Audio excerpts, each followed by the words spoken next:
남 얘기죠. 안 물어봐도 알려주는 남 얘기 3부 시작하겠습니다. 자, 49회 방송이고요. 이번 주 마지막 언어학 시간입니다. 문화평론가 이동규 대표님, 안녕하세요.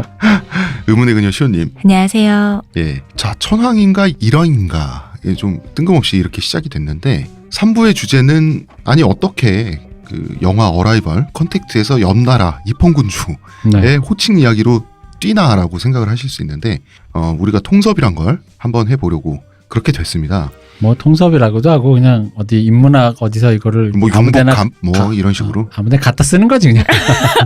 갖다 붙이는 거죠? 요렇게도 보인다 뭐 이러면서. 네. 네.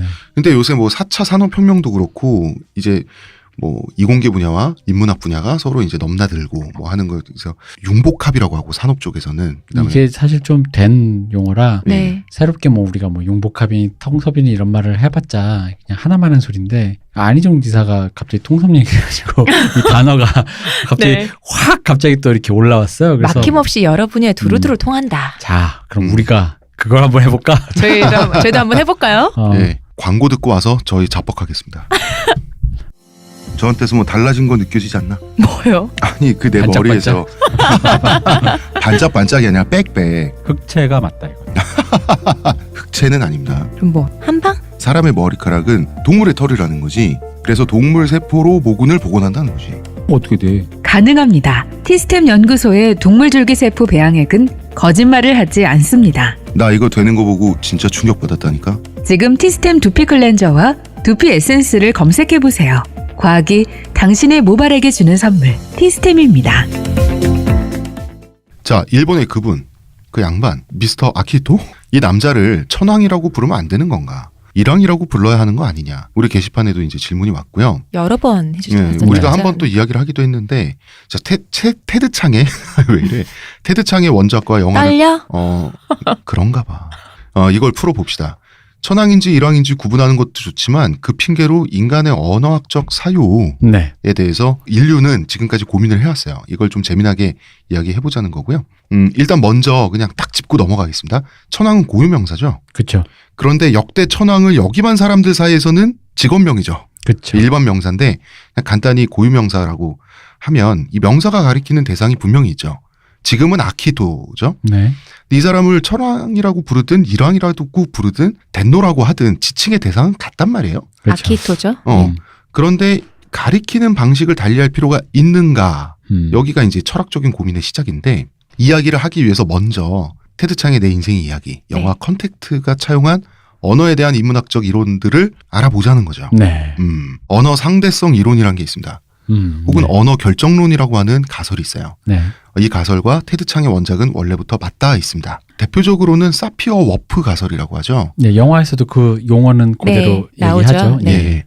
사피어 워프 굉장히 어려워 보이는데 간단합니다. 사람 이름이에요. 그냥 사피어가 스승이고요. 워프가 제자입니다. 근데 이게 SF 영화에 나오다 보니까 처음 들으면 워프가 그 왜 훅 뛰는. 그 워프하는 그 네. 워프를 알고 이게 뭔가 우주 무슨 물리 무슨 그런 것 같은데. 그런 느낌이 들려요. 아닙니다. 예. 사람 이름이에요. 그냥 철수와 영희 같은 겁니다. 네. 예. 인간은 언어에 종속되며 언어에 따라 사고한다는 이론이에요.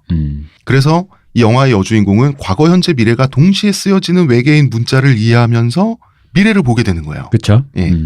사피어가 이 가설을 처음 이제 만들었는데 워프는 스승보다 더 철저하게 나가요. 왜? 스승보다 더 오버하는 제자들 있잖아. 예, 이런 사람인데 우리는 모국어가 그어놓은 선에 따라 자연 세계를 분단해서 이해한다. 좀 어려워 보이는데 쉽습니다. 대표적인 예가 7빛깔 무지개라는 말이죠. 네. 예, 서양 사람들은 뭐 영어권이나 이런 데서는 빨주노초 파남보로 무지개를 본다. 그것도 기원은 기독교적이라 그러더라고요. 네. 네. 모국어에서 색을 가리키는 단어의 숫자로 무지개를 센다는 거죠. 어떤 민족이든지. 그렇죠. 예. 그러니까 무지개는 사실 색이 따지고 보면 1000개도 되고 10,000개도 될 수 있죠. 그렇죠. 불구스르 쭉쭉쭉쭉 그러면서 푸르딩딩해지면서 누리끼 하다가 샛노랗다가 이렇게 되는 헥타포드 거지. 언어로 그렇게 써줄 수 있을 것 같아. 밤새 읽어야 되는. 그런데 무지개의 색이 몇 개가 있냐라고 하면 모국어에서 색을 가리키는 단어의 숫자로 무지개 센다는 거예요. 누구나. 그렇죠. 이거 직관적으로는 무슨 말인지 알겠죠? 그렇죠. 예. 그래서 이제 워프는 가스 드럼통의 예를 들었어요. 이게 뭐냐면 가스 드럼통에 가스가 네. 이제 다 빠져나간단 말이야. 다 비었어. 네. 그러면은 empty라고 하죠. 네. 그런데 empty라고 하는 건 사실 더 이상 이 가스 드럼통을 연료로 쓸 수 없어요라고 하는 가스가 빠져나가기만 한 상태만을 empty라고 하는 거죠. 그렇죠. 그러니까 더 이상은 사용 불가 다시 충전해야 돼. 이걸 그냥 empty라고 쓰는 건데 네. MT 아니에요? P 묵음 아니야? 그러니까요. 이 양반 나보다 영어 잘하는데 왜 배우신 저래? 분이. 네, empty. 그런데 그 상태를 empty라고 하는 건데 인간은 직관적으로 empty는 아무것도 들어가 있지 않은 상태로 느낀다는 거지. 그래서 그 사고가 난 거예요. 노동자들이 empty라고 쓰여져 있는 가스 드럼통 옆에서 담배를 피운 거예요. empty니까. 그러다가 이제 불이 나서 막 죽고 사고 나고 폭발하고 이랬단 말이에요. 왜냐하면 그 안에 가스가 하나도 안 들어가 있진 않거든. 사용 불가능할 정도로만 남았을 뿐인 거지. 그렇죠. 그러니까 사실 상식적으로 생각해보면 가스가 전혀 없다 그럴 수가 없잖아요. 우리 왜 부탄가스 쓰다가 그쵸. 더 이상 불 안 나올 때 부탄가스 버리는데 그 부탄가스 터지잖아요. 아니, 구멍 뚫어보면은 나오잖아요. 뭔가. 아니, 생수병도 생수 다 먹고라도 한두 방울씩 묻어 있지 뭐 그런 거지. 그런데 노동자들은 empty라는 단어의 개념에 갇혀서 그 안전의식을 잃어버리고 담배를 피우다가 사고가 났다. 여기 이 사건에 영감을 받아가지고 더 강화한 거지. 그러면은 이제 이런 문제가 남죠. 순우리 말에서는 파란색과 녹색의 구분이 없죠. 그죠. 푸른 숲이라고 하잖아. 푸르다라고 하니까. 푸른 하늘, 푸른 숲이라고 하잖아. 그런데 사실 숲은 녹색이지. 이 녹색의 녹이라는 말은 한자입니다. 어렸을 때 아직도 기억납니다. 초등학생 때 처음 신호등 걸을 때 파란불에 건너는데 아무리 봐도 녹색불인데 그렇네. 파란불이라 그러는 거예요. 녹색불인데 그때 빨간불 파란불인데 나 아직도 파란불을 본 적이 없어요. 없어요. 녹색불을 봤지. 맞아요. 이상한데 막 그랬었거든. 근데 파란불이라고 하잖아. 어. 아메리카 원주민 나바호족의 언어에서도 파란색과 녹색의 구분이 없다 그래요. 그러면 우리 한번 생각해 봅시다. 녹색이라는 한자가 한반도에 도입되기 전에 한반도인들, 우리 조상님들은 과연 녹색과 청색을 구분하지 못했거나 최소한 비슷한 종류를 인식했을까? 그게 가능할까? 어떻게 생각하세요? 난 좀 의문스러워. 과연 바로, 그랬을지. 여러분 이게 통섭의 결과입니다. 이 정적이 바로 통섭이 만들어낸 정적입니다. 네. 당연히 반론들이 있습니다. 그래서 네. 인간은 과연 모국어에 갇힌 죄수 같은 존재냐는 거지. 응? 그렇다면 자 반론이 이런 게 있습니다. 그렇다면 어떻게 신조어가 생겨? 예를 들어서 흡연자와 흡연충은 동료가 아니죠. 동료지. 이 사람 담배 안 핀다고 저러는 거 봐. 언어는 계속해서 쓰임이 바뀌죠. 예를 들어서 내 이를 어여삐 여겨 새로 28자를 맹가노니 그 있잖아. 훈민정음 해례본에 네. 어여쁘다는 뜻은 불쌍하다에서 사랑스럽다로 지금 바뀐 거예요. 순우리 말해서. 그러니까 모국어의 한계라는 게 철저하진 않잖아. 그 모국어에 갇힌 사람들이 모국어를 바꾸잖아요. 모국어는 왜 사람은 움직이는 거야처럼 모국어도 유동적이란 말이에요. 그럼 언어가 살아있는 생물이 아닌 한 그 모국어를 쓰는 사람들이 바로 그 모국어를 바꿔가는 거잖아. 그렇죠. 그리고 이제 워프는 이런 말을 했습니다. 이누이트들에게는 눈, 하늘에서 내리는 눈 말입니다. 눈을 가리키는 단어가 400개가 넘는다. 일단 이건 날조임이 드러났고요. 이 사람이 가지수를 늘리려고 모든 가지수를 다 했더라고. 왜 그렇게 우리도 뭐 예를 들어 무슨 어른들이 쓰는 관공서 같은 데서 리포트 같은 거 써오라 그러면 왠지 더 있어 보이려고 그렇죠. 대도 않는 가지수 막 붙이잖아요. 거의 그런 분위기. 그래서 눈에 대한 파악력과 이해력이 남다르다. 이누이트들은 이렇게 주장을 했는데요. 사실 눈을 가리키는 단어가 그렇게 많지는 않고요. 그리고 한국어에서도 보면 한방눈, 쌀이눈 이런 단어들이 있죠. 네. 그렇지만 한편으로는 누구나 원하는 대로 단어를 만들 수 있지 않아요? 그렇죠. 예를 들어서 땅에 쌓인 눈. 단어는 없지만 있는 단어를 만들어 붙여가지고 그 개념을 만든단 말이야. 그 뭐 이런 거 쌓여서 아직 굳지 않고 푹신한 한방눈. 자유자재 아니에요? 따지고 보면? 즉 인간은 모국어의 도움 없이도 사물과 상황을 파악하고 언어의 한계를 넘어서 단어의 한계를 뛰어넘어서 새로운 개념들을 문장을 통해서 만들어내지 않냐는 거죠. 그런데 잠깐만. 그럼 이 얘기를 하면 네. 사피오프 가설에 의하여 네. 헵타포드 언어를 받아들인 루이스는 다 알고 미래를 안 다음에 네. 개놈 새끼야 라고 하며 외계인에게 폭탄을 날렸다라는 슬픈 도시전설로. 헐. 그런데 이제 그 영화에서는 모국어에 갇힌 죄수가 아니라 그것을 통해서 확장될 수는 있다. 이런 식으로 테드창은 교묘하게 잘 피해갔습니다. 자, 재반론이 있습니다. 2004년에 피터 고든이라는 미국의 심리학자가 브라질의 아마존에 아직 발견되지 않은 네. 그 원시 부족들이 많은데 파라하족이라는 수렵 채취 종족을 발견해서 관찰을 했어요. 이 고든이라는 사람이 보니까 파라하족의 언어에는 숫자를 가리키는 말이 하나, 둘, 그리고 셋부터가 없어요. 하나, 둘 다음에 많다예요. 이거 세 가지밖에 없는 거예요. 그런데 이 종족에 보니까 많은 사람들이 셋 이상의 수를 셈하는 거를 굉장히 힘들어한다는 거죠. 나 이거 알 것 같아. 왜요? 우리 일부에 나왔던 보수적인 남성분들이 밥, 물, 재떨이 그 이상 하면 힘들어 하잖아. 밥, 물, 재떨이 아는. 밥, 물, 재떨이 가끔 아는 하다가 아를 조금 길어지면 힘들어 그냥 네가 알아서 애는 그거 아닙니까? 그러니까 이런 거죠. 이거 언제 이런 걸 다 만들었어. 힘들게 이게 아니라 묵자, 자자, 아는. 불 꺼라. 불 거라 힘들어진다. 그래서 고든은 이 관찰에 기대서 파라족의 언어가 파라족의 세계 인식을 규정하고 있다고 주장을 했어요. 이 사람은 자기를 봤으니까. 그런데 분명히 하나, 둘, 많다, 셋밖에 모른다. 숫자 개념이. 이 종족의 많은 사람들이 셋 이상의 수를 셈하는 걸 힘들어한다. 그러면 셋 이상의 셈을 별로 힘들어하지 않는 사람도 있긴 있다는 뜻이죠. 그죠? 그러니까 100%란 건 없다. 이 인문학의 세계에서. 근데 요 두 개가 둘 다 사실은 직관적으로 이해는 가능하잖아요. 네. 언어가 규정돼 있으니까 그 규정 안에서 사고한다라는 것도 이해되고 알겠고. 그 반대도 네. 이해가 가능하고 하다 보니까 사실 이 이론이 되게 매력적이긴 해요. 그 실제로 사피오프 가설이 전반적으로 예를 들어 이건 너무 아예 정해버린 거잖아요. 결정론. 아예 언어에 갇혀서 너희들은 그렇게 사고할 수 없어. 이거는 이제 거기까지는 안 가지만 부분적으로나마 그럴 수 있는 그건 직관적 우리도 느끼니까 네. 거기에 대해서 연구하고 있는 흐름은 아직까지도 이게 연구가 되어지고 있다고 얘기 들었거든요. 그렇습니다. 그리고 이런 연구에 네. 그 힘을 보태고 있는 철학자가 한 분 계십니다. 네. 예, 위트겐슈타인이라고. 비트겐슈타인의 유명한 말이 있죠. 언어는 세계의 집이다. 우리 이번 주에 천재들이 너무 많이 나오는데. 야, 비트겐슈타인까지 나왔다. 진짜 어렵다. 그러니까 비트겐슈타인은 이런 질문을 던지는 거죠. 인간의 사고는 언어의 한계를 벗어날 수 있는가? 힘들지 않을까라고 하는 것이 이 사람의 질문이에요. 네. 즉 불가능하진 않아요. 쉽지는 않다. 이게 비트겐슈타인의 생각인데 그런데 이 사람은 철학자입니다. 언어학자가 아니라. 결국 세계를 있는 그대로 인식할 수 있는가? 이게 철학의 싸움이죠. 그렇죠.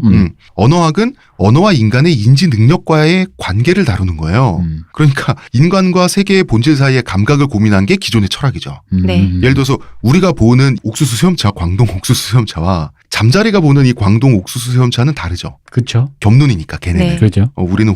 우리는 이제 망막이 있고 이게 기존의 철학인데 그러면은 이 옥수수 수염차는 어떻게 본질인가? 무엇이 옥수수 수염차의 본질인가? 우리 감각을 신뢰할 수 없잖아. 이게 기존의 철학이라면 비트겐슈타인은 감각의 자리에 언어를 놓는 거예요. 우리가 감각을 신뢰할 수 없다면 언어는 신뢰할 수 있냐는 거지. 그 비트겐슈타인은 스피노자의 철학의 감화가 돼서 스피노자의 후계자를 자처했어요. 네. 스피노자가 언어의 장벽을 벗어나서 사고했기 때문에 그래요.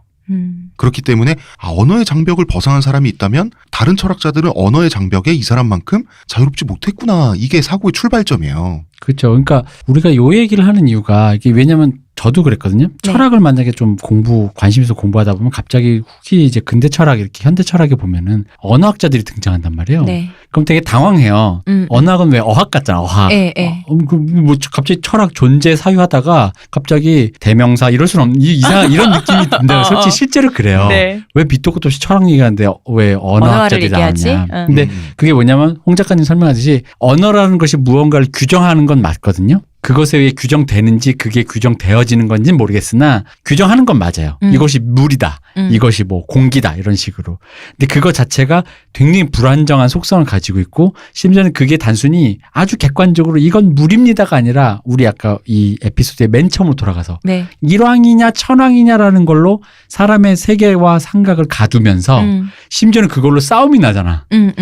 편이 갈라지고 전쟁도 한다고요. 심지어는. 예를 들어 무슨 일본의 그 왕놈 새끼가 깝죽대고 있어라고 만약에 박근혜 대통령이 얘기했다면 이거 외교적 문제예요. 네. 그죠? 그러니까 전쟁도 날 수 있다고.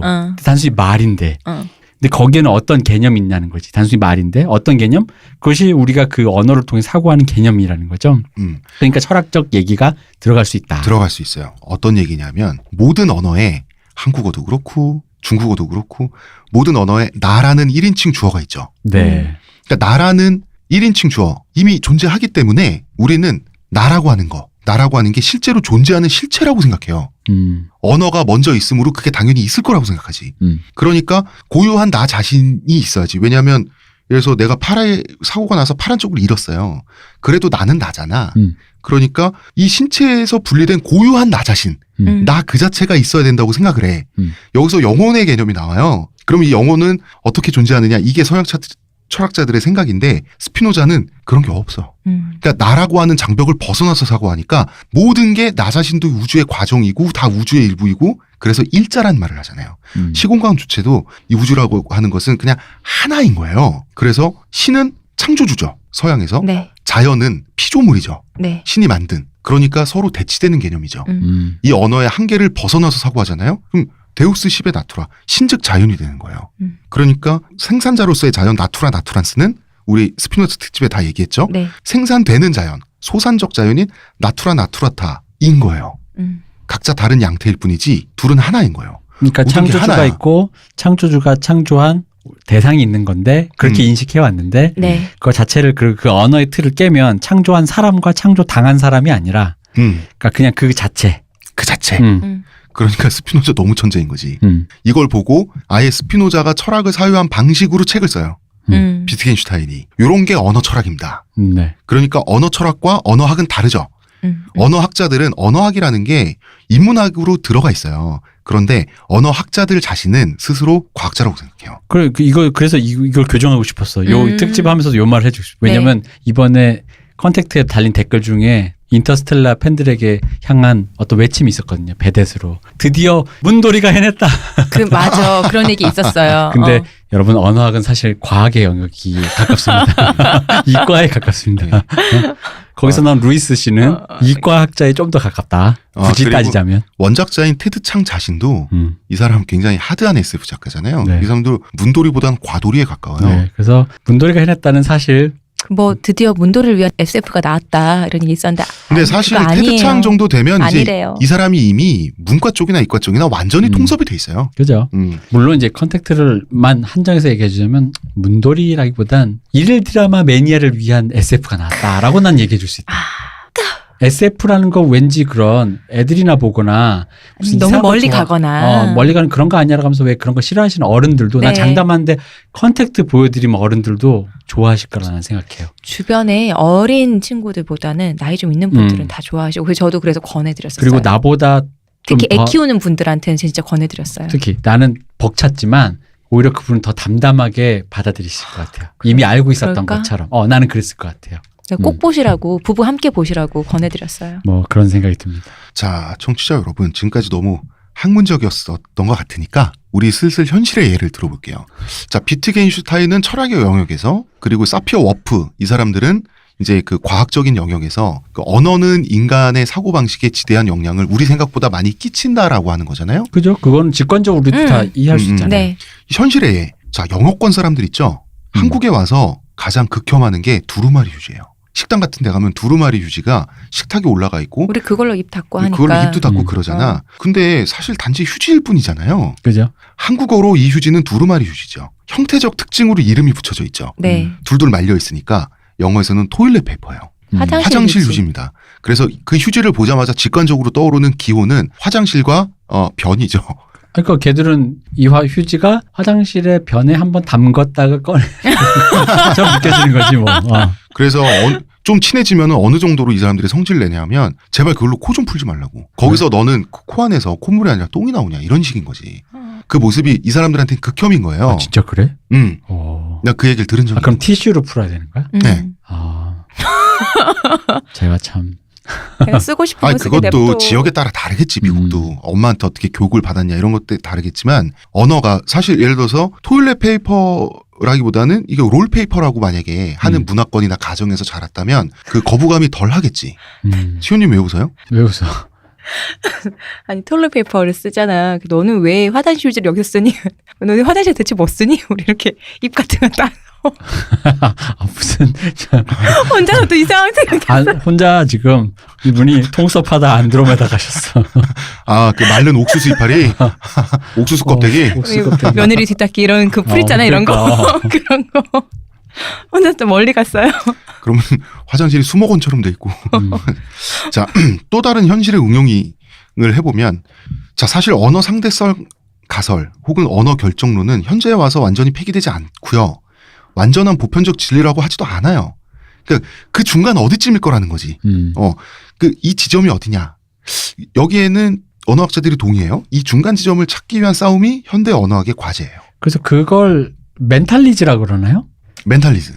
사람의 기본적으로 사고하는 그 원래 그 언어 위에 있는 언어, 네. 자기 머릿속에 있는 언어, 그게 다 있고, 그거가 운용하는 각자의 모국어들, 각자의 언어 체계들이라는 의미로 그렇게 얘기하잖아요. 그러니까 언어 이전에 사람이 주체고, 그쵸. 언어는 철저한 도구다라고 하는 게 멘탈리즘 그쪽인데, 요쪽에 계신 분이 또 유명한 분, 노암 촘스키 교수님은 살짝 이쪽이시고. 그 노암 촘스키 분이 말을 되게 뭐 나쁘게 얘기하면 싸가지 없게 하고 좋게 얘기하면 이제 극딜러인데. 네, 극딜러. 이 사피오프. 그것도 안 좋아.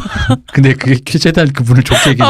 왜냐면 이분 진짜 헵타포드한테 쿨몽둥이 맞으신 분이거든요. 진짜로 이분이 좋게 되게 시니컬하게 말씀하시는데 이분이 아까 말한 사피오프 이론, 네. 그 사피오프 그 과학자들 극딜한 걸로 유명하거든요. 뭔 개 같지도 않은 소리야. 거의 이런 분위기.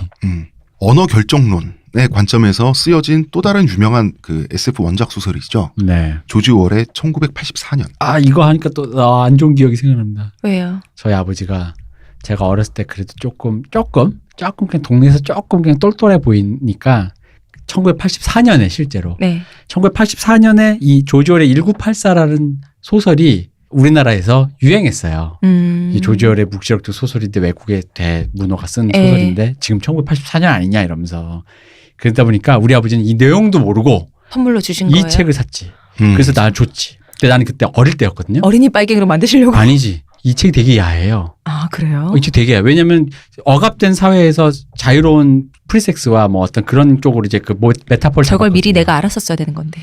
그래서 내가 느꼈지. 우리 아빠가 이 책을 안 읽었구나. 신나게 좋아했지. 대놓고 꽂혀있는 야한 책이었지. 좋다. 이 소설에서는 아예 국민들의 사고를 제한하려고 네. 독재 정부가 신어, 뉴스피크를 만들어서 풍부한 감정과 상황을 표현하는 그 원래 영어, 구어, 올드스피크라고 합니다. 이걸 대체하려고 해요. 그러니까 멍청한 언어에 사람을 가둬서 우민화하겠다는 거예요. 그래서 그 보면은 이 소설 속에서 배경이 되는 국가 정부는 이를테면 이런 식이에요. 수거. 우리는 이제 무엇으로부터 자유로운 상태. 이거 영어로 free from 어쩌고잖아. 이걸 free of로 바꿔요. 그러니까 자유로운 어떤 상태라는 개념 자체를 안 주려고 사람들한테. 그러면은 그 언어가 없으면 그러한 언어의 쓰임을 안 써보면 접하지 않으면 자유롭고자 하는 욕망도 없어지겠다라고 하는 게 이 발상인 거예요. 소설 속에. 그럼 free from은 뭐뭐로부터 자유로운인데 free of가 되면 그냥 그게 없다. 그냥 없다. 그러니까 I'm free from 뭐가 아니라 I'm free of water 하면 나 지금 목마른데 물 없다. 요 정도의 상태로만 이렇게 사고를 제한하려는 목적으로 이 소설 속의 정부가 이런 짓을 합니다. 네. 그래서 이 SF 매니아들이 그리고 사피오 워프 가설을 접한 사람들이 로지반어라는 걸 만들었어요. 로지반. 이거는 실험을 위해 만들어진 진짜 단순 명확, 의사소통만을 위한 언어예요. 밥은 아는 찾아. 잿더리. 그런데 모국어가 로지반인 사람이 없는데 실험이 되나. 그치, 만든 거니까. 그러니까 어쨌든 공식 사이트에 가면 로지반어 채팅이 가능합니다. 예.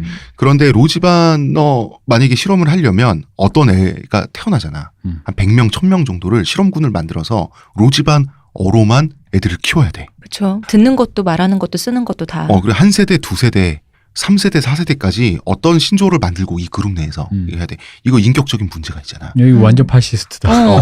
이거 불가능한 실험이잖아요. 네. 네. 천륜을 어기는 실험이잖아.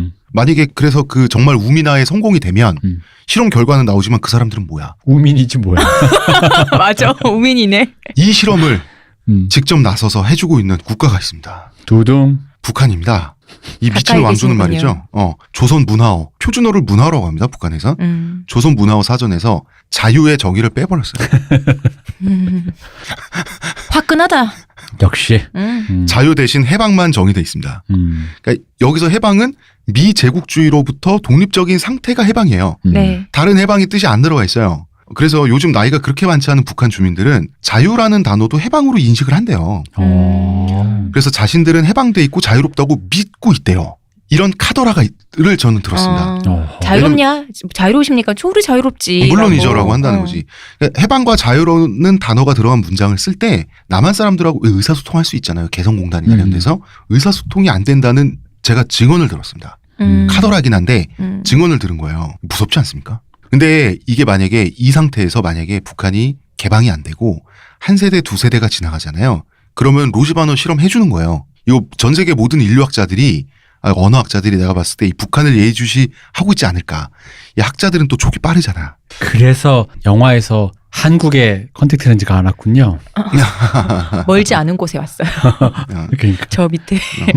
그러면은 저는 자유롭고 해방된 상태입니다라고 하는 북한 사람들은 틀렸는가? 그런데 이 사람들이 사용하는 게 한국어가 아니라 조선 문화어면, 그러니까 자기들의 코리안 랭귀지라면 이 정의에선 틀리지 않았죠. 노스 코리안 랭귀지에선 틀리지 않았죠. 틀리지 않았죠. 그 대신 만약에 틀리지 않는 상태가 생각이 축소된 상태인 거지. 굉장히 무서운 상태가 되는 건데, 근데 만약에 노암 촘스키 옹의 말이 맞다면, 그렇다면 북한 주민들은 자유에 해당하는 새로운 단어를 만들어낼 수도 있죠. 그렇죠.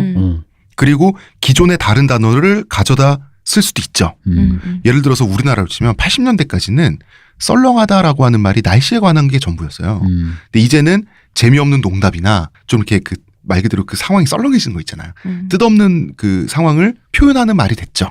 이런 식으로 어떤 썰렁하다에 해당하는 어떤 다른 단어가 자유로운 상태, 진정한 자유로운 상태를 뜻하는 단어로 이렇게 편입돼서 발전할 수도 있죠. 북한에서. 만약에 그렇게 된다면 노암 촘스키가 이기는 거죠. 언어라는 게 살이 입혀지는 거니까요. 자, 이 감히 꿈꾸지 못한 인류의 미망이거든요. 이 거대한 실험을. 진짜 이거는 할 수가 없는 실험이에요. 이거 북한이 해주고 있어요, 지금. 그런데 이런 발상을 한 이 북한 지배층의 지적 수준은 또 인정할 만합니다. 1984를 읽었다. 그렇지. 그런데 애초에 철학의 목적이라는 게 이런 거 하려고 있는 게 아닌데. 그렇지. 거꾸로 하고 있어. 열심히 공부한 다음에 그래서 자기 필요에 맞춰서 갖다 쓰고 있어. 대단한 사람들입니다. 나름 지적이야, 그죠? 네. 나름 지적이야. 근데 북한이 원래 그 철학 교육 수준이 굉장히 높잖아요. 그죠. 원래 높은 걸로 유명해요. 문제는 그 모든 결론이 주체 사상으로 간다는 거. 죽을 씁니다. 아주 맛있는 정복죽을 써가지고 그거를 이제 개밥 그릇에 죽 써서 개주는. 잘 키우면 되지 뭘. 자, 저희는 언어학의 기초를 한번 떼보죠. 네. 말 나온 김에 광고 듣고 와서. 하루의 건강을 위해 자, 아로니아 농축액을 물에 섞어 마시는 것도 귀찮다고. 그런 당신을 위한 평산네이처의 새로운 야심작 하루니아. 하루에 한 포 알약으로 섭취하는 아로니아 농축액입니다. 이제 건강과 함께 간편함도 챙기세요. 국내 최대 함량, 최다 판매를 자랑하는 평산네이처가 만들었습니다. 전 편한 게 제일 좋아요. 하루니아. 언어학 하면 생각나는 바로 그 사람. 누굽니까? 천재들 이름 계속 나온다. 소쉬르. 이게 뭐 그냥 지나가다가 철학자 얘기하면 언어 하면 바로 그냥 소실이지, 소실을. 이 사람은 스위스 태생인데요. 프랑스어로 학문을 했어요. 그래서 핵심적인 개념이 다 프랑스어로 돼 있습니다. 네. 참고로 구조주의 언어학자라는 이름이 붙지만 스스로는 나는 언어학자일 뿐이지 구조주의자 아닌데 라는 견해를 밝혔어요. 그러거나 말거나 구조주의자 목록에 들어가 있습니다. 이 목록 짠 사람 북한 사람일까요? 뭐 마음대로 짜 본인이 아니라. 자, 일단 잠깐 청취자 여러분 긴장하실 필요가 없는 게요. 원래 인문학자들은 이제 우리 어려운 말 할 거니까 원래 인문학자들은 쉬운 말을 어렵게 해요. 이게 본업인 사람들이에요. 그런데 사실은 다 쉽게 이해됩니다. 근데 굳이 어렵게 하는 이유는 있죠. 멋내려고 하는 건 아니고 어렵게 얘기를 먼저 해놔야 그 단어, 개념들을 가지고 사윤이 논인이 하는 것을 끝까지 발전시킬 수 있죠. 그렇죠. 근데 우린 거기까지 안 갑니다. 걱정하지 마시고요. 소시르 그리고 언어학 하면 반드시 나오는 두 가지 단어가 있습니다. 대표님. 이거 옛날에 시내 21 기자들이 영화평론가들이 굉장히 90년대 좋아했던 단어들인데. 아, 이거는 뭐 그 영화평론뿐만 아니라 뭐 그러니까 좀 글 좀 씁네 하면은 그냥 막 갖다 쓰는. 시니피앙. 시니피앙은 기표입니다. 기호로서의 문자나 발음 그 자체를 시니피앙이라고 합니다. 예컨대 나무라는 말 그 자체. 그러니까 그 나무 그냥 트리 그게 아니라 그냥 나무. 니은 미음 아니지 니은 아 니은 아 미음 우 그러니까 한 글자음 두 개 모음 두 개 이 조합 이게 시니피앙입니다. 네. 시니피에는 기의 그것이 가리키는 뜻을 기의라고 합니다. 시니피에라고 해요. 즉 우리 그거 있잖아 뿌리도 있고 나무라고 하면은 줄기도 있고 이파리도 있는 그 식물 이게 시니피에입니다. 나무에 그러니까 공이라고 하면 시니피앙으로는 그냥 공이죠. 네. 기억 O 이응이죠. 네. 근데 이것이 발로 차는 둥근 물건을 가리킬 때의 시니피에는 숫자 제로를 가리킬 때 이 공 시니피에와 다르죠. 이것이 시니피앙과 시니피에, 기표와 기의입니다. 그러니까 나무와 트리는 같은 시니피앙이에요? 아니면 다른 시니피앙이에요? 다른 시니피앙이죠. 다른 시니피앙이죠. 왜냐하면 나무는 니은, 아, 미웅, 우지만 트리는 TRE이잖아. 네. 그런데 시니피에는 같죠. 그렇죠. 뜻은 같지. 네. 뜻은 같죠. 뭐 더 복잡한 설명도 있지만 우리는 여기까지. 그리고 이 사람이 또 이런 개념을 만들었습니다. 랑그와 빠롤. 자, 기본 개념은 이래요. 소시르의 언어학에서 언어 활동에서 사회적이고 체계적 측면을 랑그라고 했고 개인적이고 구체적인 발화의 실행과 관련된 측면을 빠롤이라고 한다. 랑그와 빠롤은 서로 상반되지만 서로 상호 보완적으로 작용한다. 빨리 쉽게 말해. 빨리. 자, 라고 하면 여러분 이거 사실 쉽습니다. 끄거나 스킵하지 마시고요. 조금만 더 들어보시면 돼요. 랑그는 쉽게 말해서 그 말의 원래 뜻, 말뜻, 쓰임이에요. 쓰임새는 아니에요. 랑그는 그냥 말뜻이라 그랬지. 강아지와 개새끼는 같은 랑그죠. 그렇죠. 개의 새끼잖아. 그런데 빠롤이 다르죠. 야, 이 개새끼야. 이러잖아. 4885. 야, 찰진데? 어이 4885. 이거와 아이고 우리 이쁜 강아지 할 때의 그 개새끼와 강아지는 전혀 다르죠. 네. 이 다른 게 빠롤이에요. 단어가 아닌 문장에도 랑그와 빠롤은 적용됩니다. 귀여워 죽겠다는 랑그로만 따지면 죽을 만큼 고통스러워야 되는데 그게 아니죠. 빠롤로는 그만큼 죽겠다라는 말을 쓸 만큼 너무 귀여워서 좋다는 얘기지. 여성이 일상생활에서 남자보다 많은 빠롤을 사용한다 그래요? 왜 우리 여자들 흉볼 때 여혐의 세가관에서 우리 뭐 먹을까? 그러면 아무거나. 남자들의 공포는 아무거나라고 해서 그래서 생각나는데 데려갔는데 나의 입맛과 취향을 고려하지 않고 이런 맛없는 데로 오다니 이런 빠롤이 들어가 있을 거라는 게 남자들의 이제 공포인 거고 그리고 뭐 이런 거죠. 야, 이 돌머리야 닭대가리야라고 할 때 그 랑그 자체는 그 두개골 열어보면 뇌 대신 돌이 들어가 있는 게 랑그야. 그렇잖아. 말뜻 자체는 그렇잖아요. 그치. 근데 너 멍청하다는 얘기잖아요. 닭대가리야도 정말 IQ가 닭의 IQ가 아니라 닭을 연상시킬 만큼 멍청한 말과 행동을 넌 지금 하고 있잖아라는 얘기잖아요. 이게 빠롤이란 거죠. 숨은 뜻. 이게 빠롤이에요. 그 연인한테 애기야라고 하잖아요. 근데 정말 랑그로 따지면 이거는 소아성애자잖아. 근데 빠롤은 애기야라고 부를 만큼 너를 보호해주고 싶은 만큼 예쁘단 얘기지. 그러면 그 역으로 방금 소화성애자 얘기해서 랑그와 빠로를 그냥 동일시해버려서 쓰시는 분도 계시겠네. 애기야. 어우, 끔찍해. 하지마, 나 방금 소름 돋을 뻔했어요. 그러니까 영어에서도 베이비라고 하죠. 네. 연인에게. 이거는 명확하게 빠롤이죠. 랑그가 아니라. 그리고 헌이라고 하죠. 빠롤이죠. 꿀꿀꿀꿀. 아이고, 우리. 아이고, 우리. 그리고 그 죽여준다 그러죠. 영어에서도 야, 이거 기가 막힌 콘텐츠, 킬러 콘텐츠라 그러죠. 작살 난다. 뭐 이런 것도. 그만큼, 이거 진짜 작살이야. 그런데 원래 랑그는 굉장히 부정적이죠. 그런데 빠롤은 긍정적으로 쓰고 있죠. 네. 이게 랑그와 빠롤입니다. 자, 달콤한 인생이라는 표현이 있습니다. 랑그의 차원에서는 탈문법이죠. 인생의 맛이 어디 있어? 달콤하다고 하는 것은 혀가 느껴야 되는 건데. 단가 부지 뭐. 그러나 빠롤 덕에 말이 되죠. 네. 예. 그리고 뭐 양의 탈을 늑대라든지 등등. 이거 다 빠롤이죠. 우리는 빠롤에 너무나 익숙하죠. 물론 전 세계 어딘가에는 천재 늑대가 있어서 양의 탈을 쓰고 BBC 다큐멘터리 팀의 카메라가 없는 곳에서 약물에 접근한 늑대가 있을 수 있어. 아니야, BBC 다큐멘터리 팀을 속여가면서 양 역할을 하고 있는 늑대가 있을 수 있지.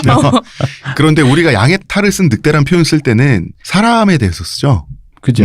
그러니까 이건 빠롤이란 말이야. 자, 우리는 시니피앙과 시니피에, 랑그와 빠롤을 마스터했습니다. 일단 테드창 형이 네. 그러니까 언어라는 게 그냥 말하는 게 아니라 어떤 이런 로직이 있다라는 것에 천착해서 그 소설에 갖다 쓰기 시작한 거죠. 녹여낸 거죠. 네. 그런데 우리는 인간은 말이죠. 시니피앙, 시니피에 이 개념을 몰라도 그리고 랑그와 빠롤 개념을 몰라도 갑자기 현실이 닥치잖아요.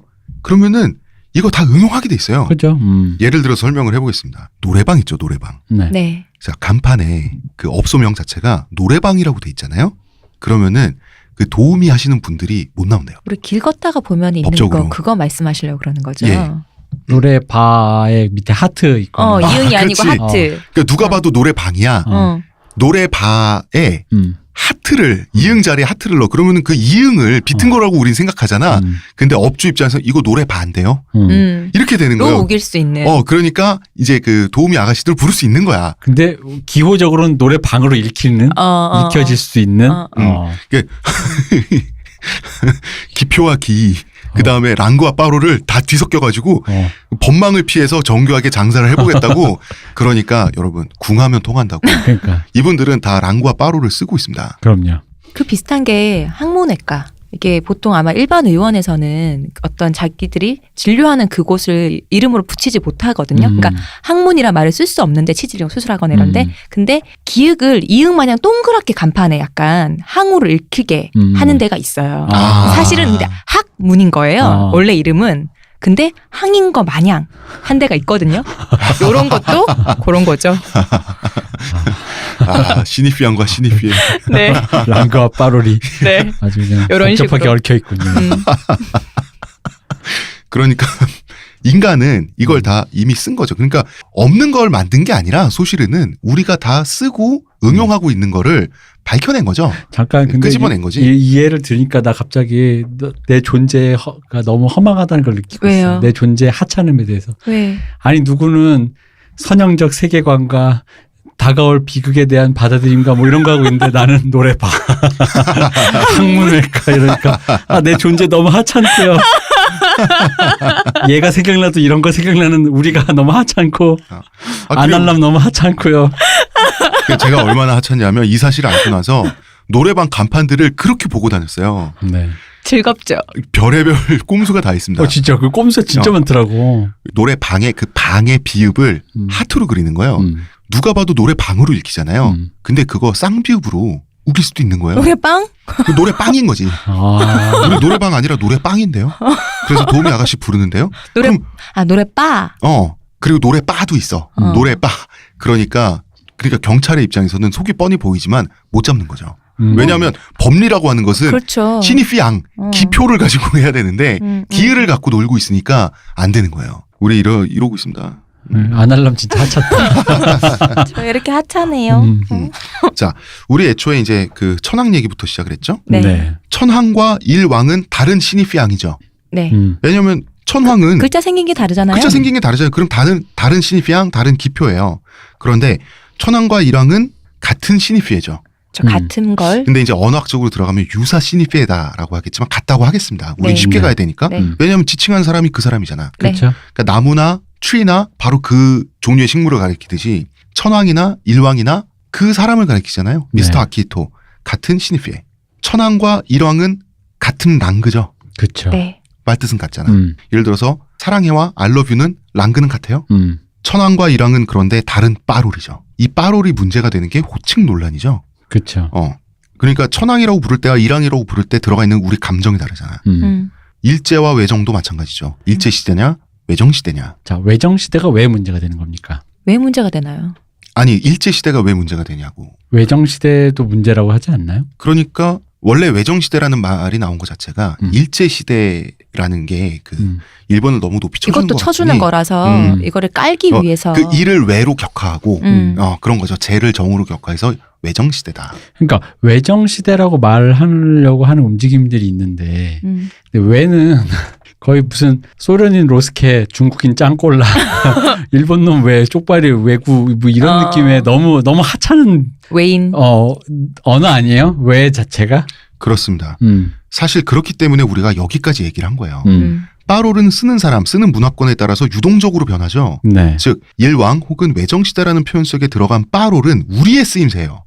즉 우리의 문제, 우리의 인식적 문제라는 거예요. 네. 그렇죠. 예, 뭐 이런 겁니다. 영어에서 핀프는 포주란 뜻이죠. 네. 원래 뜻은 전통적인 미국 백인 사회에서는 핀프를 기생오라비, 기둥서방 정도의 그 나쁜 빠롤로 썼어요. 원래는 약간 욕이죠. 이 핀프 같은 놈. 이 핀프라고 하면 저 기둥서방 저거 그죠. 이런 건데 지금은 뜻이 좀 바뀌었어요. 이유가 힙합 문화 때문인데 흑인 사회에서는 잘 나가는 남자의 빠롤을 갖고 있어요. 잘 나가는 남자가 기둥서방 하고 있는 거지. 그러니까 백인 사회와 흑인 사회의 구성원들이 자라온 환경이나 이런 것들이 다르기 다르다 때문에 보니까. 빠롤도 달라지는 거예요. 그래서 빠롤의 차이를 통해서 그 집단이 어떤 그 노동계층이 될 수도 있고 어떤 한 국민이 될 수도 있는 거죠. 이 집단의 특질을 추적할 수가 있다는 거죠. 이 핀프가 웃겼던 게 네. 그 미국 프로 중에 핀프 마이 라이드라고 그 진짜 허름한 차를 가져가서 그런 흑인식의 그런 되게 튜닝된 차 있잖아요. 그걸로 바꿔주는 공짜로 해주는 쿵짝쿵짝하는 그런 차로 만들어주는. 안에 막 플레이스테이션 있고 에. 그런 차로 바꿔준 프로가 있어요. 근데 제목이 핀프 마이 라이드인데 우리나라에서 이제 그걸 이제 재밌으니까 그게 이제 그런 동영상이 돌았단 말이야. 에. 근데 이제 그거 내가 아직도 기억하는 게 게시판에 싸움이 난 거야. 그러니까 핀프 마이 라이드는 내 차를 그 핀프가 모는 그 잘 나가는 남자가 모는 차처럼 바꿔줘. 또 핀프가 어떤 포주니까. 어떤 그러니까 매니지먼트의 개념이 있는 거지. 뭔가 튜닝하고 매니징해서 내 차를 좀 이렇게 한다라는 느낌 있잖아요. 깔라게 해줘. 왜 포주가 너는 업소 나가니까 옷 사라 이런 거 있잖아. 이제 핀프는 여자들을 관리하고 여자들 속에 파묻혀 있는 직업이죠. 그러다 보니까 그 핀프 마이 라이드는 내 차를 어떻게 바꿔주냐면 여자들이 야한 옷 입은 여자들이 오빠 나 타 하면서 막 타는 차. 그렇게 여자들이 볼 수도 있고. 환호하는 차로 만들겠다. 또 중의적으로는 또 왜 포주가 여자를 가꾸고 입혀서 씻겨서 하는 내보내야지 것처럼. 업소에 내보내는 것처럼 차를 씻기고 갖고서 낡은 차를 그치. 예쁘게 만든다. 그러다 보니까 이게 핀프가 포주니까 이런 류의 단어를 쓰는 이런 식으로 하는 거 너무 거지 같다라고 하면서 뭐 이렇게 하시는 분 불쾌하다 이런 제목 자체가 불쾌하다라고 말하는 사람이 있었고 아니 이게 방금 말했지만 이 빠롤이 그런 식으로 의미가 있다 포주만 있는 게 아니다 라고 하면서 게시판에서 남의 나라 그 프로 제목 갖고 싸우던 아직도 기억이 나거든요. 그리고 그 핀프라는 말이 사실 나쁜 말인 거 알고 써요. 그죠? 알고 쓰지. 알고 쓰는데 그게 약간 그 재미를 위한 위약적인 느낌? 우리 좀 이렇게 좀 편하게 막 나가는 식으로 방송해 볼게. 그래서 핀프 마이 라이드에 거기에 함의가 들어가 있는 거지. 그쵸? 자, 우리나라의 경우로 보면 우리나라의 유명한 말이 있죠. 옛날 우리 좀 어르신들이 많이 쓰던 말인데 억울하면 줄세라. 이 말은 지금 우리 사회는 약자에게 정의가 없다는 뜻이 들어가 있죠. 그죠. 억울하면 군대 일찍 오지 그랬냐? 고참들이 하는 말. 대한민국 군대는 부조리가 원래 있는 거고 너는 그 부조리에서 어차피 탈출 불가능해. 이런 빠롤이 숨어 있죠. 그러니까 이 빠롤을 통해서 그 사회 문화의 특질을 알 수가 있는 거예요. 억울하면 출세해라라고 말하는 그 상황에서 미국 사회의 전형적인 문장은 억울하면 출세해라에 상응하는 문장은 Where is justice? 정의는 어디 있는가 하죠. 즉 약자에게 정의가 작동하지 않고 있다는 이 숨어있는 빠롤은 억울하면 출세해라와 Where is justice가 같아요. 그런데 더 깊은 층의 빠롤, 정의가 작동할 수도 있다는 점에서는 빠롤이 달라요. 어딘지 찾는다는 건 있긴 하다는 얘기니까. 그렇죠. 우리는 없다는 얘기예요. 너가 출세할 때까지는 없다는 얘기지. 너무나도 뭔가 네. 이런 말 잘 안 쓰려고 하는데 자꾸 너무나도 헬조선스럽고. 자, 여러분 여기까지가 현대 언어학의 토대이자 기초고요. 그럼 이제 언어와 인간의 관계에 대해서 우리가 쓰는 말과 우리의 관계를 탐구해보기 위해서 천황, 일왕 다 나온 거잖아요. 우리나라는 언어의 가치 판단이 많이 개입된 나라예요. 저는 이게 군사독재의 유산 중 하나라고 개인적으로 보는데 예를 들어서 국민총화 이거 긍정적으로 쓰죠? 긍정적인 것 같잖아 마치. 그런데 국민이 총화되는 게 가능은 합니까? 총화되는 국민이라는 게 존재하나요? 예를 들어서 월드컵 축구 결승전이야. 전 국민이 응원해. 이런 일시적인 상태에서의 총화는 당연한 거지. 아니 뭐 총화 될 수도 있고로 생각해야지. 그치. 일단 전 총화 이런 식 하나. 네. 이런 사람들은 내가 보기 결벽증 환자들이야. 그렇게 빡빡 닦고 튀어나온 걸 못 보고. 그러니까 왜 그런 거 있잖아요. 전 이런 표현을 자주 써요. 산골짜기 이렇게 자연스럽게 돌멩이가 있고, 그럼 거기에 자연스럽게 이끼도 껴있고, 뭐 깊게 들여다보면 세균도 살겠죠? 근데 거기다 굳이 그거를 캔에서 시멘트 발라서 싱크대 박으려는 놈들 있죠. 그 스테인레스 싱크대를 박아서 그걸 빡빡 닦아서 그 깨끗함으로 놓고 싶은 사람들 있잖아요. 그런 느낌의 사람들 같아요. 그런 결벽증이 있는 것 같아요. 머릿속에. 바로 그런 군사독재적인 그런 획일적, 그다음에 궁극주의적, 집체주의라고 하죠. 모두가 하나가 돼야 된다. 이러한 방식에 반대해야 될 게 8, 90년대 원래 운동권이잖아요.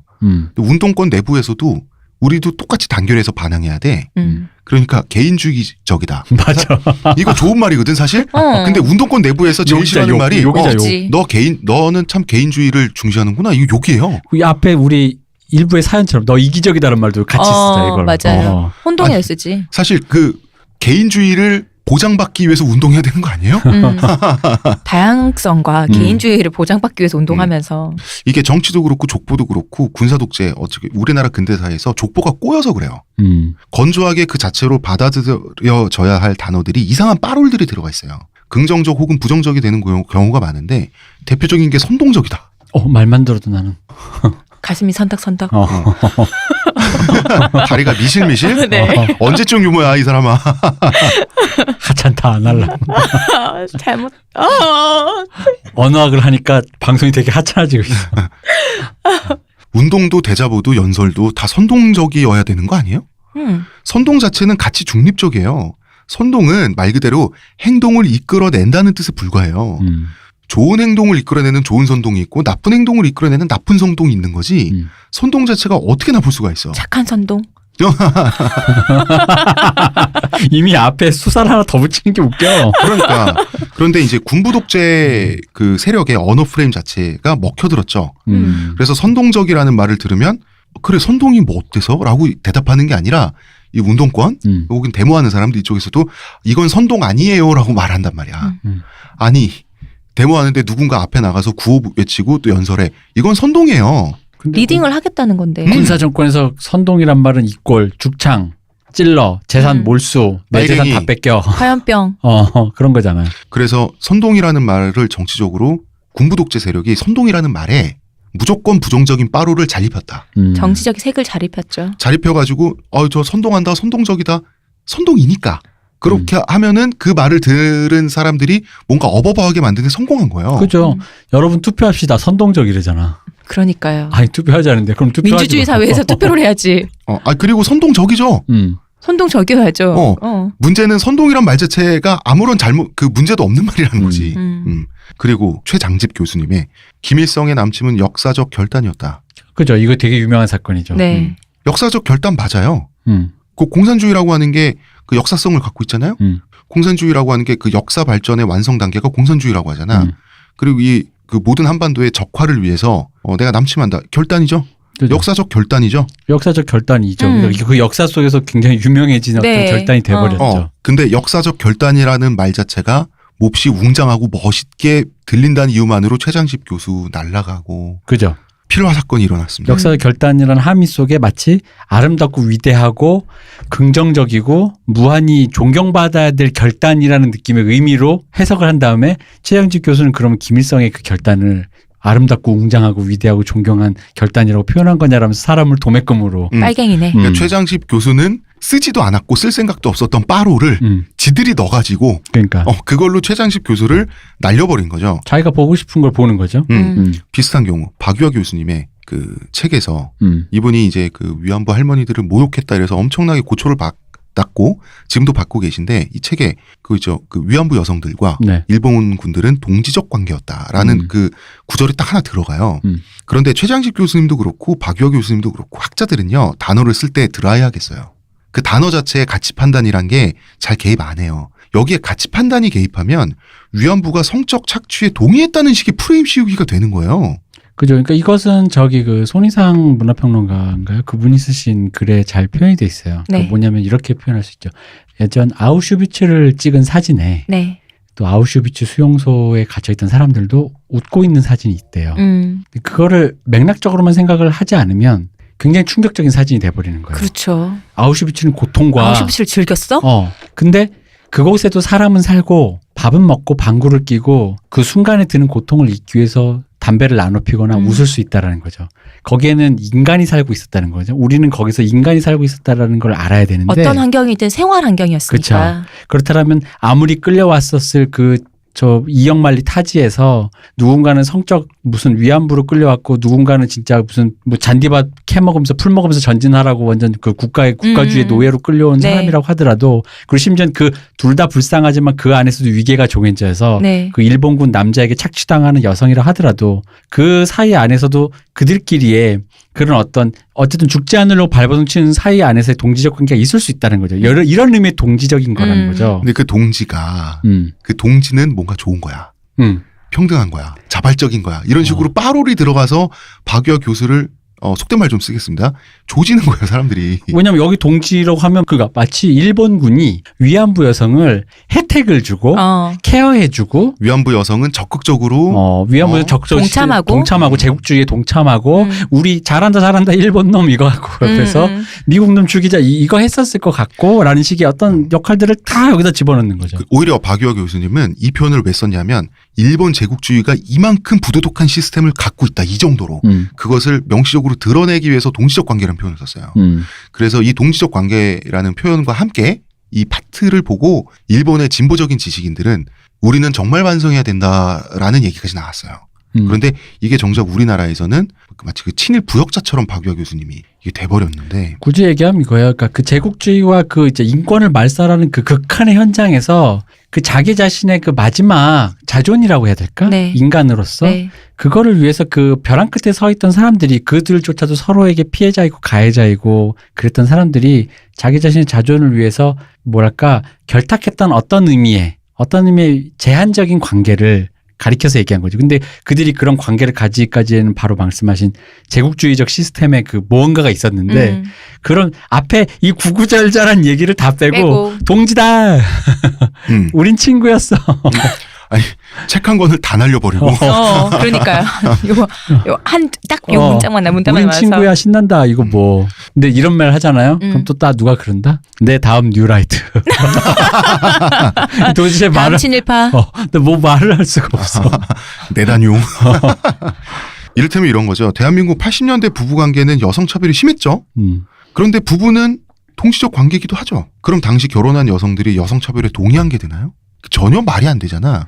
왜 박유하 교수는 이런 거에 당해가지고 몰려가지고 무죄 판결 나오긴 했지만 9년형을 구형받고 말이죠. 네. 그러니까 뭐니 해도 걸작은 우리 지난 편에 얘기했던 우리 이 박정희의 국론 분열, 국론 통일. 진짜 이거는 게시판도 한 개, 아이디도 한 개야. 이건 랑과 빠롤이 완전히 뒤틀려 있죠. 좋아요밖에 없어. 싫어요가 없어. 이건 뭐? 아니, 국론은 분열돼 있는 게 건전한 상태인데 국론 분열은 빠롤이 나쁜 냄새가 나 빠롤에. 국론 통일은 뭔가 좋은 상태 같은데 사실 말도 안 되는 상태야. 그런 거죠. 근데 이런 가치 판단적 성향이 한자어의 특징 아니냐라는 오해가 있을 수 있거든요. 그래? 그럴 수 있어요. 그런데 중국어를 보면 우리는 소심하다는 뜻을 부정적으로 쓰죠. 그죠? 중국어에서 샤오신이라고 하면 그냥 조심하라는 뜻이에요. 그러니까 우리나라는 이 맨박스도 이상해. 군부 독재를 거치면서 겁을 내면 안 되냐는 거지. 가파르거나 미끄러운 길에서 당연히 겁을 먹어야죠. 그게 조심이지. 그러니까 두려워한다는 말도 중국 사람들은 중립적으로 써요. 이렇게 같은 말도 어떻게 접근하느냐에 따라서 전혀 빠롤이 달라지는 거죠. 그래서 아마도 한국의 경우는 근엄주의 그리고 어떤 정치성 이런 게 단어의 도덕적 가치 판단을 많이 개입시킨 건 아닐까 하는 이건 저의 주관적인 어떤 뭐 분석 같은 거고요. 자, 여러분 통섭 구경 잘 하셨습니까? 우리는 최초의 질문으로 돌아오겠습니다. 천황과 일왕. 천황, 일제라는 말에서 우리가 쓰는 빠롤은 뭐냐는 거죠. 일단 사람들이 우리가 천황을 썼다고 할 때 우리에게 느껴지는 벽은요. 네. 우리가 천황이라고 썼다는 거는 그 하늘에서 내려오신 일본의 왕님 다이스키 라고 쓰고 있다라고 생각하시는 거예요. 네. 그게 숨은 빠롤이에요. 숨은 빠롤이에요. 네. 근데 일왕이라고 쓰면 너 같은 새끼는 천황으로 인정할 수도 없고 하늘에서 내려온 것 따위는 개소리다. 나는 너를 너네 나라의 지도자 이상으로 쳐줄 생각이 없다라고 쓴다. 네. 라는 거가 숨은 빠롤입니다. 일왕과 외정의 빠롤은 천황, 일왕과 천황의 아니 일왕과 외정. 외정? 천황과 일제가 같은 뜻이고 네. 일왕과 외정의 빠롤은 너네들을 인정하기 싫어라고 하는 우리 마음의 고백이에요. 네. 그게 빠롤이에요. 우리는 그러면 다시 말해서 우리는 황제, 엠퍼러라는 이 개념과 제국이라는 말을 우리가 긍정적으로 보는 거 아니냐는 거지. 그러니까 천황이니 일제가 일본 제국이니까 네. 하는 말을 불러주기 싫다는 거 아니냐는 거죠. 천황과 일제에 들어가 있는 빠롤이 나에게 불쾌한 것이 나에게 불쾌한 근데 이 불쾌한 빠롤을 불쾌해 하는 이 불쾌함 이것도 우리 그 숨은 빠롤인 거죠. 이게 우리 자신의 문제 아니냐는 거죠. 그것을 불쾌한 자체가 사실 나의 문제라는 거지. 그렇죠. 자, 왕이라고 부르든 황제라고 하든 외국의 입헌 군주예요. 제국이라는 말은 그 자체로 유통기한이 지났어요. 지금 21세기예요. 제국은 20세기 초반에 유행이 지났어요. 이미 제국이라는 말을 쓰는 것 자체가 나빠요. 제국이라는 말에 왜 불쾌를 느끼냐고 우리가. 우리 마음속에 제국을 품고 있기 때문 아니야? 그럼 제국 품고 있다고 나는 생각해요. 그러기 때문에 여전히 저기 무슨 동북아에 뭐 하면서 무슨 기상에 아시아의 호랑이. 뭐 그런 얘기 쓰면서 사실은 여기가 뭐 광개토대왕이 지배했던 한국인의 기상이 뭐 이딴 소리 하는 게 한국인 마음속에 그런 류의 제국주의, 제국을 위상, 우리가 가져보지 못한 어떤 거대하고 위대한 웅장한 찬란한 것이라는 마음속에 그걸 갖고 있기 때문에 제국의 황제다? 누가? 우리 게 아니라 남이? 그 심지어는 그놈이 일본이 우리를 지배했던 그놈이 싫지. 인정할 수 없죠. 그거는 위대하고 웅장하고 찬란한 내가 추종해야 될 것인데 먼저 가져갔다? 딴 사람도 아니고 내가 싫어하는 사람이? 라는 그게 싫은 거야. 근데 아까도 말씀하셨지만 제국은 유통기한이 끝난 단어. 그건 그냥 끝난 거. 신석기 동굴 같은 거예요. 그냥 신석기, 구석기 이런 얘기인데 그건 이제 더 이상 가치고 보고가 없는 가치 판단도 끝난 얘기란 말이죠. 그래서 일본하고 죽자고 싸웠던 미국 있죠. 네. 미국은 미국 사람들 당시에 일본을 제페니즈라고 안 불렀어요. 다 잽스라고 불렀지. 전쟁 중이니까. 그죠? 그때 일본 천황 제페니즈 킹이라고 안 불렀습니다. 엠퍼러라고 했지. 그죠? 그럼에도 불구하고. 아니 왜냐하면 이미 민주주의를 성취한 나라에서 쟤네 엠퍼러가 지배하는 나라에 웃긴 거예요. 그러니까 킹이라고 왜 격하를 해. 그럼 킹이 됐든 엠퍼러가 됐든 로드가 됐든 엠퍼러가 됐든 쟤는 구식이에요. 그 그러니까 엠퍼러라고 왜 안 불러줘. 이게 그거랑 똑같아요.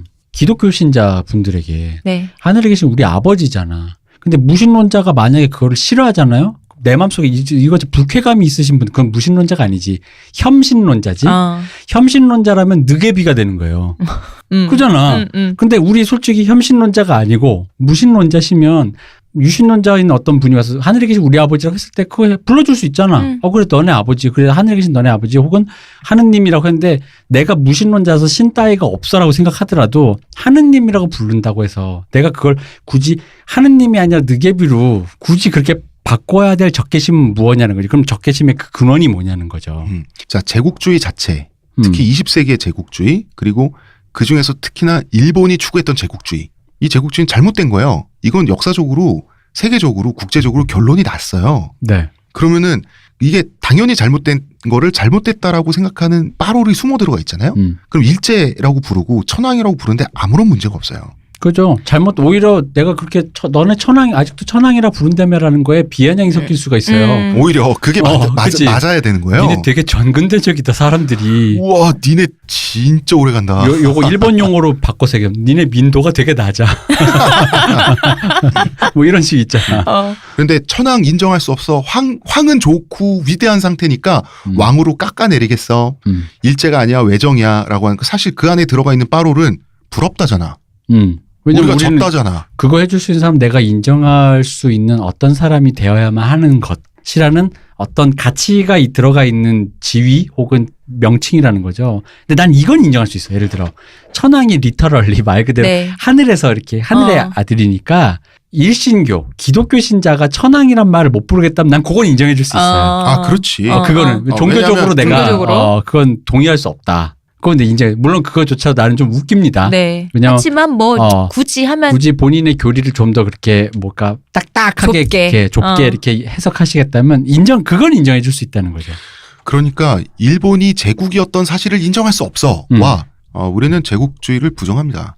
이건 전혀 달라요. 그죠. 제국이란 것 자체를 아까 얘기했듯이 유통기한이 끝난 이제 옛날 구시대의 산물로 이렇게 정의가 이제 내려져야 되는데 아직도 찬란한 것 어떤 것으로 우리 마음속에 제국이란 단어가 들어와 있기 때문에 그 말을 싫어하는 사람들한테 불러주기 싫은 거예요. 그러니까 제국은 찬란한 건데. 그러니까 태양의 후예 같은 드라마가 잘 되는 거예요. 그게 진짜로 동북아의 어떤 그 제국주의의 미망이 맞아. 드라마에 가득 들어 있잖아. 그래서 잘 되는 거예요. 그 진짜 근저에 들어 있는 거라니까. 자, 여러분 오해하시면 안 되는 게 당연한 말이죠. 우리 천황이라고 부르는 게 우리는 문제 없다고 얘기하고 있지. 천황 폐하 이거 아닙니다. 그죠. 폐하라고 부르는 건 관계적인 거잖아. 이건 신민이 주군한테 드리는 말이 폐하잖아. 어불성설이죠. 그리고 천황은 그냥 고유명사니까 부르는 거지. 뭐 대동아 군주 이렇게 우리 안 부르잖아. 이것도 어불성설인 거죠. 아니 생각해 보세요. 예를 들어 좋습니다. 진보 진영의 사람들한테 한번 얘기해 봅시다. 여러분들 대부분 노무현 대통령 좋아하니까 그럼 노무현 전 대통령 노무현이라고 그냥 불러도 그걸 갖고 왜 전 대통령 치용을 안 붙이냐라든가 자연인 노무현에게 노무현이라고 부를 수도 있죠. 또 말하기 위해서 추격하기 위해서 노무현이라고 부를 수도 있고 그것을 건조하게 말하기 위해서 그 대통령의 권위를 떼고 노무현 인간이라는 인간 개인을 위해서 묘사하다 보니까 노무현이라고 호칭할 수도 있다는 거지. 근데 그 노무현 전 대통령 왜 안 부르냐라든가 그건 우리 박정희 때도 했잖아요. 박정희 우리 마음대로 불렀잖아요. 네. 박정희 전 대통령 박정희 뭐 마음대로 박정희 씨. 옷가부터 민호로. 아니 그건 내 맘이야. 내 맘이고 솔직히 말하면 그렇다고 해서 그분이 갖고 있는 어떤 뭐 악마성이든 권위든 그건 사라지지 않아요. 그렇다고 뭔가 더 좋게 포장되는 것도 아니고. 우리가 지금 이렇게 정치적인 이념적인 족보가 꼬인 나라가 아니었다면 오히려 우익들 있죠. 우익들이 일왕 이런 표현 써야 돼요. 외정시대 이런 표현 이렇게 격하하는 표현 그렇죠. 써야 되고 오히려 저런 그 호칭에 저렇게 연연하다니 유행이 지난 호칭에 연연하다니 참 구식이네라고 하면서 진보 진영에서는 그냥 뭐 천황이라고 부르든 일제로 부르든 쿨해야 돼요. 이게 지금 현재 제가 거꾸로 돼 있잖아. 네, 알기로 언어학회에서는 일왕으로 해놓고 외교부에서는 천황으로 그냥 했어요. 그러니까 천황의 외교부 입장에서는 고유명사이자 그냥 관계 동맹을 맺고 있는 네. 교역국의 공식 명칭으로 인식하는 거고 언어학회에서는 뭐겠어 이게 시대 분위기에 맞춰 딸랑거리는 건지 자기들이 진짜로 제국은 싫어 이러면서 일왕으로 바꾼 건지 모르겠어요. 근데 어쨌든 그쪽에서는 일왕으로 바꿨다고 내 얘기 들었거든요. 그러니까 심지어 이게 이 나라에서 통일이 된 적이 없어. 이 명칭 자체가. 그러니까 내가 봤을 때 우리가 지금 이 얘기를 하는 건 얘기해야 되는 문제 같아요. 왜냐하면 우리나라에서 통일된 적이 없어. 우리나라에 공신력 있는 기관이 다 다르게 부르고 있습니다. 이게 뭐야? 일왕이라는 표현 속에서 발견되는 것은 우리는 제국이 좋은 상태라는 것을 인정해요라는 숨은바울이 있는 거예요. 그럼요. 좋은 것. 찬란한 것. 예를 들어 이게 그거랑도 똑같잖아요. 뭐 예를 들어 넌 나의 대통령이 아니야. 박정희한테. 그 대통령이 뭔가 내 위에 사람. 내 우회 사람 내가 모셔야 될 왕 주군으로 생각하니까 그런 거야. 근데 너는 그냥 직업인으로서 내가 대통령이었어. 뽑아주는 4년 계약직. 아니 그러니까 너는 대통령이었어. 근데 나는 인정하지 않지. 이러면 되잖아. 그렇지. 아주 5년 계약직이구나. 그러니까 그냥 당신은 그냥 계약직 그냥 어쩌다 보니까 뭐 그게 근데 이제 이럴 수 있지. 맥락상 너는 부정선거를 통해 대통령에서 그 대통령 그 몇몇 대에서의 대통령이 인정해 줄 수 없어라면 인정이 되는 거예요. 그렇게 카테고리를 잘 구분하면 상관이 없어요. 그죠. 근데 그렇지가 않거든. 내 마음속의 대통령은 오직 그분뿐 뭐 이런 식이란 말이야 항상. 그게 다 뭉쳐서 긍정적 감정으로 갈 것이냐 부정적 감정으로 갈 것이냐 양자택일이 돼가지고 이렇게 뭉치잖아. 이것도 일왕 외정 이런 표현도 표면적으로는 과거의 잘못을 비판하겠다. 이런 표면적인 이유는 있어요. 그런데 사실 그 안으로 빠로를 들어가 보면 뭐 봉건성, 정근대성 이런 게 다 혼재돼 있다고. 근데 외정이란 말은 진짜 좀 그런 게 이거 거의 일본 애들이 우리나라 말 비하할 때 총이라고 말을 쓰는 거랑 거의 같은 맥락이잖아. 뭐라고 쓴다고? 총이라고 그래. 총. 조총련 애들 것 때문에 총이라고 그러는데 한국 애들 총이라고 그러는데 총거리거든. 근데 이제 조센진이라고는 잘 안 하고 총이라고 이제 보통 이렇게 격하해서 부르는데 그러니까 인터넷에서 처음 이제 총 혹은 왜냐면 이게 외정이란 말이요. 네. 저희 어머니가 굉장히 나이 많으신데 여든이신데 네. 저희 어머니 때 쓰시던 말이에요. 어른들이 쓰던 말이에요. 외정, 외놈들이 말이야. 외정시대 때인데 사라졌던 말이에요. 그냥 이제 일제시대라고 했지. 네. 다시 요즘에 부활했어요. 그러니까 저 어릴 때도 외정 같은 거 그렇게 말 안 했었는데. 근데 요즘이 우리들 방송에서 누누이 얘기했던 어떤 파시즘과 네. 이런 게 부활하고 있는 듯한 기시감이 느껴진 시대잖아요. 근데 여기 이런 시대에 외정이란 단어가 부활했다는 게 왠지 어떤 느낌이 든다. 저는 이거는 우리 사회의 불길한 징후라고. 저는 그렇게 생각해요. 전 좀 그렇게 보이는 거예요. 불러일으키는 감성이 있죠. 이런 말이라고 하는 것은 그 말이 자아내는 특정 단어가 자아내는 어떤 이미지, 그 느낌 네. 이런 거 있죠. 그 정확한 사실적 관계나 사유의 어떤 결과가 아니라 이미지, 느낌 거기에서 느껴지는 만족이나 불쾌 이런 데 천착하기 시작하잖아요. 이거 불길합니다.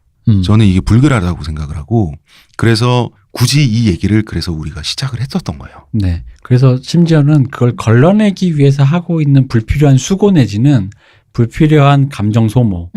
근데 이제 소모를 할 수는 있어요. 내가 뭔가 마음속으로 불편할 수는 있으니까. 네. 그렇다면 우리가 불편한데 너는 왜 그거래라고 해서 우리 편이냐 네 편이냐가 아니라 나를 불편하지 않는 사람이 우리 편이고 나를 불편하게 하는 건 우리 편이 아니다 이렇게 생각할 게 아니라 왜 그 사람은 나를 불편하게 할 수밖에 없는가에 대해서 생각을 한 다음에 이 얘기를 좀 해봐야 된다는 거지. 그래야지 천왕이니 일왕이니 뭘 쓸 거 아니야. 그리고 한 가지 꼭 말씀드리고 싶은 것은 저희가 평소에 일왕이나 외정시대라는 표현을 쓰시던 분들을 당신들은 무식해라고 얘기하는 게 절대 아닙니다. 그분들은 당연히 나름의 정치의식을 가지고 선의를 가지고 그런 단어들을 만들어낸 사람들의 선의를 존중해서 이렇게 써주시는 거죠. 그런데 그런 단어가 만들어진 동력 그 자체 네. 애초에 그 쓰시는 여러분들 잘못이 아니라 그 동력 그 자체 그 에너지의 실체가 무엇인가를 저희는 얘기를 한 겁니다. 여기서도 우리 예전 방송과 똑같이 네. 거대한 어떤 적개심과 거대한 선망이 느껴진다는 거죠. 적개심은 차라리 느껴져도 돼. 음. 우리 당한 게 있으니까. 선망은 느끼면 안 됩니다, 여러분. 그거는 정말 속된 말로 쓰면 정말 쪽팔린 거다. 일단 우리는 이제 통섭을 네. 컨택트로 시작해서 자, 우리가 언어학을 경유해서 천왕과 일왕으로. 우리가 봐, 이거 다 했어. 영화, 원작, 문자, 언어 철학, 언어학. 그리고 역시 거기까지 나왔죠, 우리는. 태양의 후예까지. 저는 솔직히 진짜로 리터럴리 태양의 후예는 위험하다고 생각했어요. 보면서 야 이게 어떻게 이럴 수가 있지라는. 전 태양의 후예할 때 랑야방을 봤기 때문에. 왜냐하면 그게 어떤 식으로 확장됐냐면 뭐 나중에 우리가 드라마 특집 같은 거 한번 할 때 한 번쯤 얘기할 수 있게 김은숙 작가님은 뭔가 없어서 없수이 여기는 거에 대한 트라우마가 있으신 것 같아요. 모든 드라마에 있거든요. 그러니까 네. 내가 없수이 여기다가 어떤 갑의 위치가 되었을 때 너 나 없인 여긴 놈 나와라는 그거 있잖아요. 그래서 항상 나오거든요. 신사의 품격에도 나오고요. 상속자들에도 나오고요. 다 나와요. 항상 날 없인 여기는. 저는 태양의 후예가 재밌다 그래서 한번 도전을 했는데 굳이 나오는 그 장면 있죠. 한국 특수부대 대원이 미국 특수부대 대원이랑 맞짱 떠서 이기는 장면. 그게 꼭 나와야 돼. 그래가지고 난 거기서 박근혜 대통령이 왜 김은수 작가님을 좋아하는지 알겠네요. 그 박정희 전 대통령도 좋아하셨던 거 아닙니까? 그렇죠. 업신여기 있는 거 나와서 내가 한 방에 얘기해주는 거 좋아하잖아. 그러니까 왜냐하면 그래서 그 세계관이 예전에는 그냥 잠깐 나왔어요. 잘난 주인공 사이에 예를 들어 뭐 박신양 씨가 애기야 왜 내 여자라고 말을 못해 이러면서 그 을의 위치를 좀 이렇게 우쭈쭈 해주는 걸로 살짝 이렇게 쾌감을 느꼈다고. 상속자들 아니 그 신사의 품격에서는 이게 네가 공부해야 될 이유야 이러면서. 근데 이건 아예 드라마 전체 주제가 돼버린 거야. 내가 우리나라가 우리가 내 남자가. 다시 말하지만 태양의 후예를 재밌게 보신 분들 뭐라고 하는 게 아닙니다. 네, 당연히 재밌는 드라마고요. 재밌는 그 즐길 요소가 많은 그 남자가 드라마인데. 송중기인데 당연하지. 그렇지. 그런데 그 드라마가 만들어진 기저 있죠. 그죠? 그 창작과 제작의 단계에서 그거는 그 안에 불온함, 그 불길함은 우리가 좀 인지를 해도 좋겠다. 그게 이런 얘기죠. 너무 깨알 같은 게 뭐냐면 심지어 도깨비에도 나와. 도깨비에도 삼신 할머니가 그 왜 김고은 씨 못 살게 굴었나 그 선생님 졸업식 날 그러게 잘하지 그랬어 이러면서 한번 확 주는 게 있거든. 꼭 그렇게 어떤 나쁜 사람을 상정해놓고 그 사람을 나중에 응징하는 그 무엇인가. 그래서 나의 위세. 그 사람이 내가 이만큼 커졌다. 그 사람이 어떤 그 존재의 난 이제 할 수 있는 사람. 그걸 꼭 해준다는 거죠. 근데 난 사실 이게 되게 이 방금 말한 우리의 모든 얘기가 다 연결돼 있다고 생각해요. 지금 여기 우리나라에서. 네. 우리가 테드창 덕분에 이런 생각까지 하게 됐습니다. 음향도 선생. 그렇죠. 그래서 저는 다시 컨택트로 돌아가자면 우리가 컨택트에서 우리 영화에서 그러잖아. 이해가 안 돼가지고 서로 전쟁할 위기까지 가잖아요. 네. 그 영화가 표현해준 그 모습이 우리의 모습이잖아요. 실제로 그 모습이 소설이 없잖아. 그렇게 중국 감옥 그런 게 없잖아. 현실 반영적인 얘기인데 거기서 우리의 어떤 그 모습을 굉장히 현실 반영한 그 모습을 보다 보면 사실 여기까지 왔을 때 무슨 생각이 드냐면 사실 약간 무서운 거죠. 좀 겁이 나요.